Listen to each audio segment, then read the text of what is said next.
Des conjugaisons, des exos de maths, on les connaît tous, ces cahiers de vacances, Céline, Marie, Dora, classiques dans lesquels l'enfant suit chaque jour une partie du programme.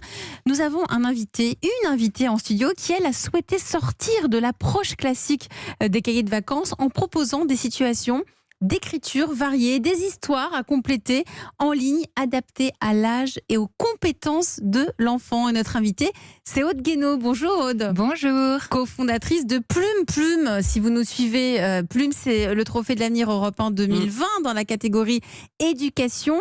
Et là, vous avez un petit peu, vous gardez votre activité, mais vous avez adapté pour l'été, pour entraîner nos enfants à l'écriture pendant l'été, c'est ça ? Oui, absolument. En fait, on a souhaité s'appuyer sur l'expérience et les énormes retours qu'on a eus pendant le Covid de la part des parents et des enseignants pour proposer un format de cahier de vacances qui est un format nouveau, un format qui est à la fois physique et digital, c'est-à-dire que si vous commandez votre cahier de vacances sur Plume, vous allez recevoir un livret de progression, mais aussi des tutos rigolos, des conseils de lecture, des astuces d'écriture, des goodies, etc.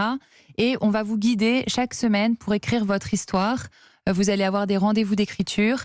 Et en fait, on souhaite vraiment dépoussiérer le format du cahier de vacances parce que, évidemment, le Covid nous a montré que les enfants avaient besoin de formats innovants pour apprendre et qu'il fallait s'adapter à tous. Mais c'est quoi alors ce format innovant ? En quoi est-il si différent ? Comment est-ce que ça va se passer ? Je vais vous faire rêver. Donc, vous allez précommander sur Ulule votre cahier de vacances. Donc, là, vous êtes en pleine campagne. Exactement. Donc, on y va sur Ulule. Exactement. Vous allez sur Ulule souscrire au cahier de vacances Plume.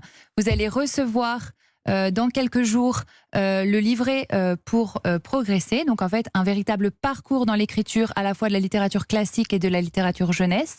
Toutes les semaines, vous allez avoir des conseils d'écriture adaptés pour votre enfant, des tutos vidéo, des défis créatifs, on va envoyer des cartes postales, on va faire tout un tas de choses.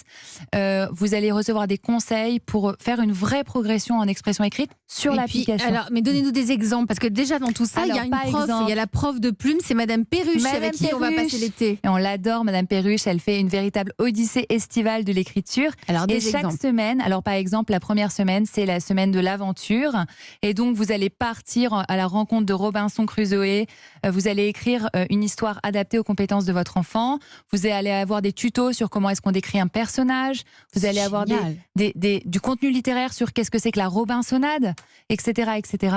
Donc, on s'appuie à la fois sur un suivi avec un livret physique, mais on propose en fait des contenus vidéo et on propose vraiment un parcours dans l'application Plume pour faire progresser l'enfant. On est pour les 8-12 ans. Écrite. Exactement, les 8-12 ans. Marie-Éloi, notre coach. Je crois qu'ils reçoivent des courriers parce que j'ai vu votre petite vidéo avec votre fille, je crois, qui est très bien faite. On comprend très bien tout le concept.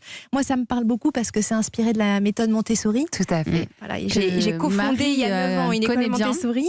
Et effectivement, cette période de 8-12 ans, 8-11 ans, c'est la période sensible pour l'écriture. Absolument. Donc, c'est vraiment là où l'enfant est prêt à développer son projet d'écriture. Vous abordez aussi le sujet avec beaucoup d'humour. Merci. Et ça, c'est très concret aussi avec à la fin son livre. Je me demandais comment vous faites pour faire travailler l'écriture à la main. Parce qu'on voit bien sur votre vidéo que c'est très digital, qu'on utilise la tablette, l'ordinateur. Mais est-ce que l'enfant travaille la pratique ? Complètement. Je parle de façon tout à fait. En connaissance de cause. Tout à fait. Nous, on veut avoir un rapport à l'écriture qui est un rapport joyeux. Et je vous remercie de dire que ça vous a fait rire. Parce qu'on veut montrer combien écrire, c'est quelque chose de plaisant, de créatif et de beau. C'est à cette condition que les enfants vont véritablement progresser. Et tous les enfants n'ont pas les mêmes parcours. On a des enfants qui rencontrent des difficultés, par exemple des troubles des apprentissages, et qui ont besoin de ce recours au numérique. Ça va être très précieux pour eux. Ils vont avoir des imagiers, ils vont avoir la police pour les enfants dyslexiques, ils vont pouvoir écouter les textes, c'est très important. Et d'autres enfants, ils aiment écrire sur des carnets. C'est le cas de ma fille, elle écrit sur des carnets. Pas de problème, elle a 9 ans. Pas de problème, il suffit de prendre en photo en fait ce que l'enfant a écrit et ça se charge en fait sur l'application. Ce qu'on veut, nous, c'est proposer l'outil le plus innovant possible pour enchanter l'écriture par tous les moyens. Combien ça va nous coûter? Ça va être le prix d'un cahier de vacances classique? Exactement, ça va vous coûter, si vous prenez un mois, 19,90 € et 2 mois, 34,90 € avec tous les goodies, les parcours d'écriture, un accès illimité à l'application, les corrections personnalisées et à la fin, l'impression du chef-d'œuvre de votre enfant. Ah oui, c'est-à-dire qu'on passe du digital au physique et ça, c'est vachement important. Dora, le bon vieux cahier de vacances, on s'en aperçoit, on va le voir pendant toute la durée de l'émission, il est toujours et encore à la mode. Oui, c'est indémodable. Il voit passer les générations, il se modernise, on le trouve désormais en version numérique, comme on l'a vu à l'instant, mais il ne connaît pas la crise. Il s'en vend environ plus de 4 millions par an. Le bon vieux cahier version papier est toujours plébiscité. Autre chose qui ne change pas, on ne les termine jamais, sauf si 2020 nous réserve encore des surprises. Mais c'est vrai que le cahier de vacances, on ne le finit jamais. Sauf sur plume. Sauf sur plume. Merci Aude Guénaud. Donc on y va là, c'est en pleine précommande sur Ulule, rappelez-nous. Sur Ulule, jusqu'à dimanche, vous pouvez les précommander et on commence tous nos cahiers de vacances plumes le 6 juillet. Eh bien,